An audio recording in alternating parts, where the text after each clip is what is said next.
Well, hello, everybody. What is up? It's the Dennis and Andy Show with another movie review and a few. Last night, we saw Dumb Money. I'd love to have lots of dumb money. Dumb Money is basically, it's based on a true story of what happened in 2021 with GameStop, the stock, and how basically this one dude, and you know me, I'm not good with names. Dennis will fix all this. This one dude who is a retail investor basically dumped 50 grand, his life savings, him and his wife's life savings, into GameStop. And he has a YouTube channel and he would show his spreadsheets and stuff. I mean, this dude was wide open with just the visibility of everything he was sharing. Yeah, this was something we all know. It took place during the COVID, so this is fresh. This is very unusual to have the topic being so fresh in our minds, but I actually think it works in this case because it is kind of like the Robin Hood kind of story, the David versus Goliath. Now, it is Reddit that he used, and this is what gave Reddit kind of their big black eye to start with because they wound up shutting it down. But we got to start talking about the actors. And this one was surprisingly chocked full of great acting all the way through. Paul Dano played Keith Gill. And this guy has such a range for acting, you know, being in the Batman to this. But you just love it. In this movie only works if you fall in love with this character and his family and what he's going through. And this was very well crafted and to the point where you absolutely like this character. His brother Kevin, played by Pete Davidson, who for me is hit or miss, but I thought he was great. His dad, Clancy Brown. I mean, there can be only one, and he was great. I mean, the entire supporting cast. His wife is Shailene Woodley, and again, all great acting you felt for the family. It was just like you said, it was very well cast. You really liked him, you liked his wife. They have a little baby, they live in a modest small house, you know, and you're right, Pete Davidson, who is hit or miss, and sometimes he just annoys the crap out of me, you know, did a good job. You feel for him because during COVID, they actually lost their sister who, you know, they have one nice scene where they visit her gravesite and you see the years, and she wasn't, you know, I did the math. She was 43. Yep, she was. And, you know, so you just feel for him. And the dude is not doing anything wrong. It's like Dennis said, it's David versus Goliath. He has this YouTube channel that just blows up. People, just ordinary people, college students, a nurse, a guy that works at GameStop. You know, they're just really peppering in all these real people with their names and stuff. And the cool thing is, in the beginning, when they first invest, they put their name up on the screen and then they do their net worth. And, you know, one person's net worth is like $150, you know, and you follow along and they're hanging on to every step this guy takes with what he's doing. And the big thing is by him spreading the word about GameStop and the stock, more people are buying into it. So it starts off at like, you know, $3-4 a share, not much at all. At the peak, it gets to almost $400 a share. So obviously at that point, if you're not bought in yet, it's going to cost you to buy in. But if you can jump on when it's, you know, 10, 20, $30 a share, it's worth it. And then what they're doing is they're holding on to it. And these big hedge fund guys, one of them's played by Seth Rogen. Another one is played by Ron Swanson. Who's that actor, Dennis? Oh, Nick Offerman. And then Vincent D'Onofrio. And the kingpin himself, Vincent D'Onofrio. And those guys are basically were already in on GameStop buying it short and basically seeing the company in trouble, how much debt it owed, and hoping, it would obviously crash so they could sell and make tons of money. But with these other guys, the retail investors, as they're called, the little guys buying up and holding, that was the key, is they're holding. So they're driving the stock price up because the main guy, what's his name? Keith in real life? Yes. Keith, the main guy behind it that the story's about, is not selling. He is sitting on it. I mean, he gets it up to almost 40 million bucks at one point. And then that's when Robinhood, the app, Robinhood, and one of the owners of the app is played by Sebastian Stan, the Winter Soldier. And,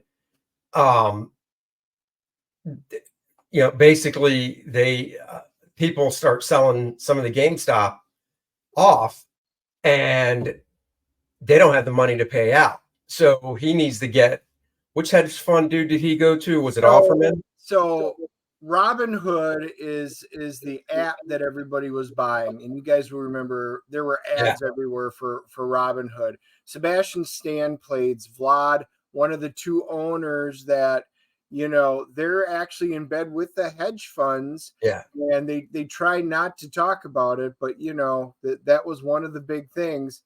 And they wind up halting trading and stuff like that. There's not a lot of spoilers because this is all real stuff that we lived through.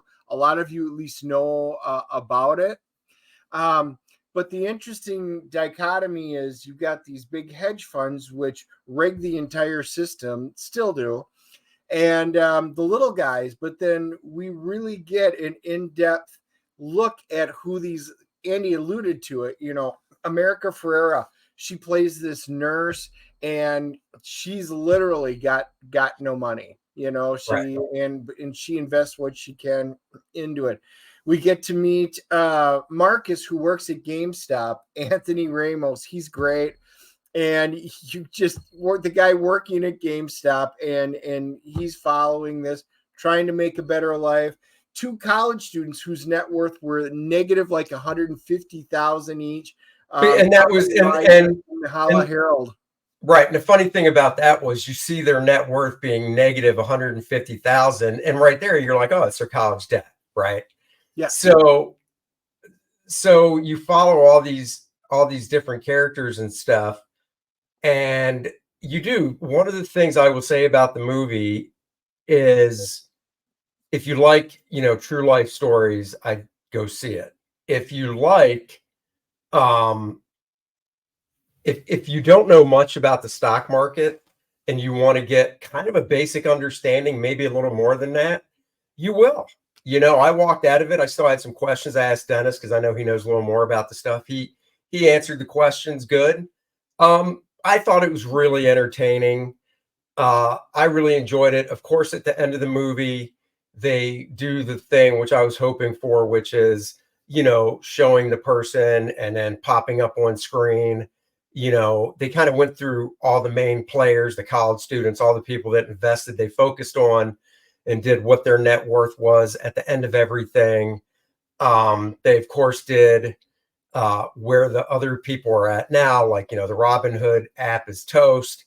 The two guys behind it were billionaires when the movie started in the beginning, and all it said at the end was they are not anymore.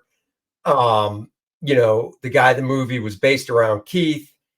He posted his last video. I can't remember the month. I think it was April 2021. I know it was in 2021. And basically since then, he's just, gone away because, he obviously cashed out a multimillionaire. And he wasn't one for the spotlight anyway. And no, he wasn't. That's what was nice about him. He wasn't for the spotlight. Yeah, and Paul, that's what he really brought, was the likability, the humbleness, and then shoot to the moon. That was the big catchphrase, and then diamond hands. You're gonna hold firm. They just did a nice job. You liked every character in the movie, even the ones you wanted to hate. You did hate, but you watch them go down and fall. And then, but in real life, we all know that not much came of it because all the congressional hearings were all rigged and all that garbage. We all know that. But this movie just did a great job of telling a story. It's a 1 hour and 45 minutes. And if I have any knock on the movie, I wish it would have been about 10 minutes longer. And Andy did have questions, and I know he wasn't the only one. I wish they would have explained a little more of the workings. Like, a great thing, they're all at the dinner table with Clancy Brown, the mom, the dad, the brother, and they find out he's got the money, and, well, why don't you sell? I wish that would have been a great time just to explain, look, if I short sell this or whatever, and, it would have been a great spot. I think it would have been just a top movie. I think a few people who don't know a lot are going to walk out because it explains some stuff, but not everything. But they do a great job with each of their personal lives. So overall, this is just a fantastic movie. Wish they would have just done a little more and added an extra 10 minutes. Yeah, you're right. That dinner table scene would have been the perfect spot. They could have added dialogue of Clancy Brown, the father, or the mother asking these probing questions because they don't know much about it either. Perfect spot. Oh well, let's CGC this puppy. There is no non-spoiler review after this because it's based on a true story. We didn't spoil anything as it was. I'll go first. I'm going to CGC it at 8.5. I really enjoy movies that are based on real life events and stuff. So yeah, I'm going 8.5. I thought the performances were great. So yeah, I mean, I don't really have much else to say. Your turn. I'm also an 8.5. That's why I was chuckling. We are dead on. I saw your chuckle, and I'm like, "Uh-oh, did I go too high for him, or what's going on?" No. Actually, I love this movie. I think it was very well done. Craig Gillespie did a great job with this movie, and the pacing was great. The actors were great. Fantastic movie. I recommend everybody see it. I'm not into the true life stuff nearly as much as Andy, but this one was just incredibly well done and satisfying. It was entertaining, and you were rooting for somebody. So definitely go see it. IMDb, let's just see. IMDb's giving it a 7.1, which we all know it's a little low. And Rotten Tomatoes, critics are giving it an 84, and the audience is giving it an 85.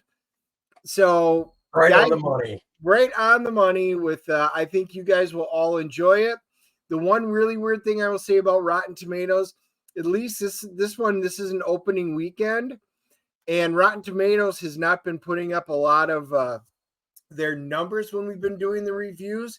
For some reason, the premiere of the Swiftie movie was last night, and Rotten Tomatoes were at 100% last night before the showings even started.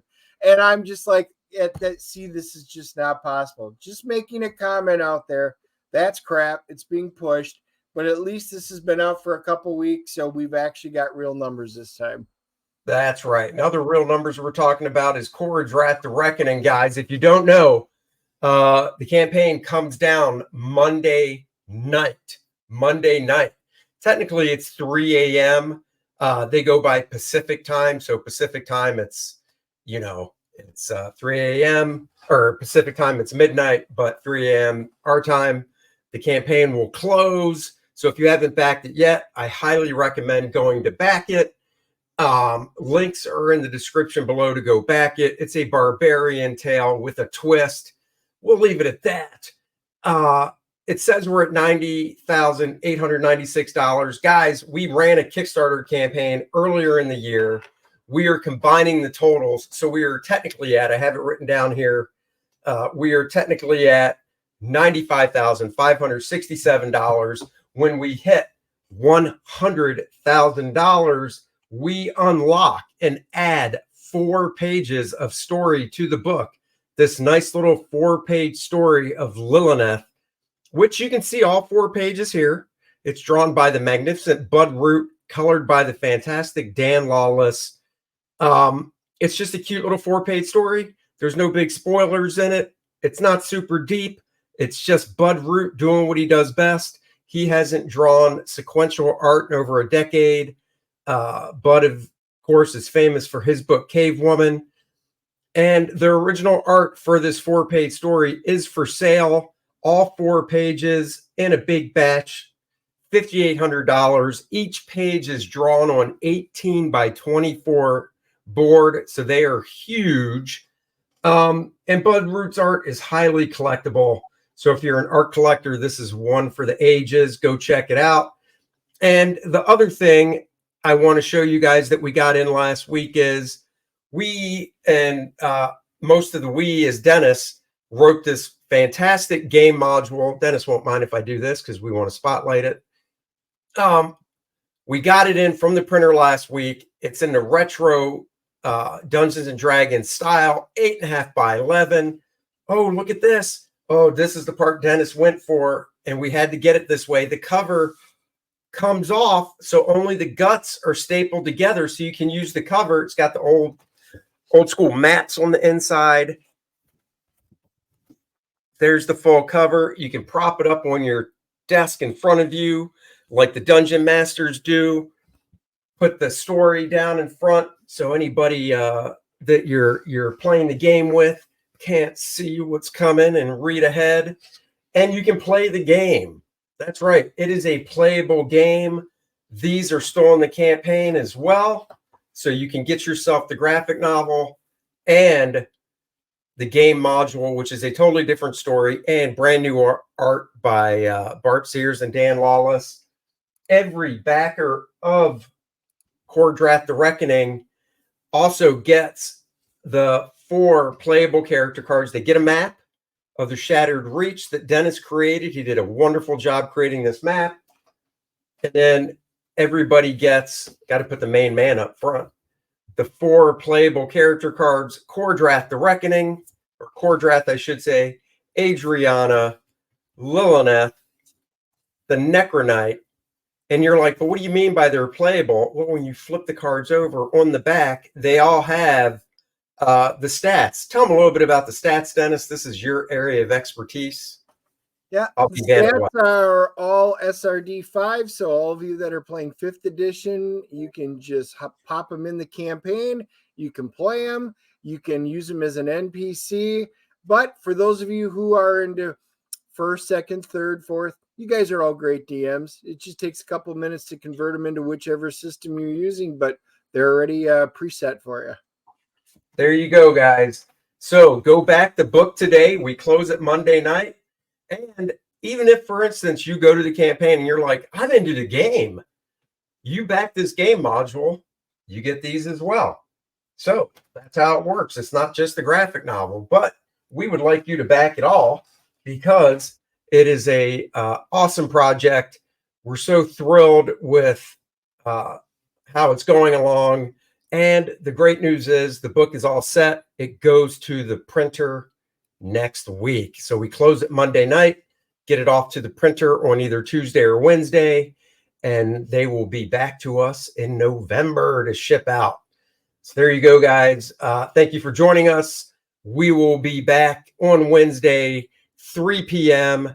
And who knows, we might be able to drop another movie review before then, because we both watched VHS 85. So we might have to drop a review of that later. Until then, thank you for joining us as always, and have a great day. Live long and prosper. Yeah.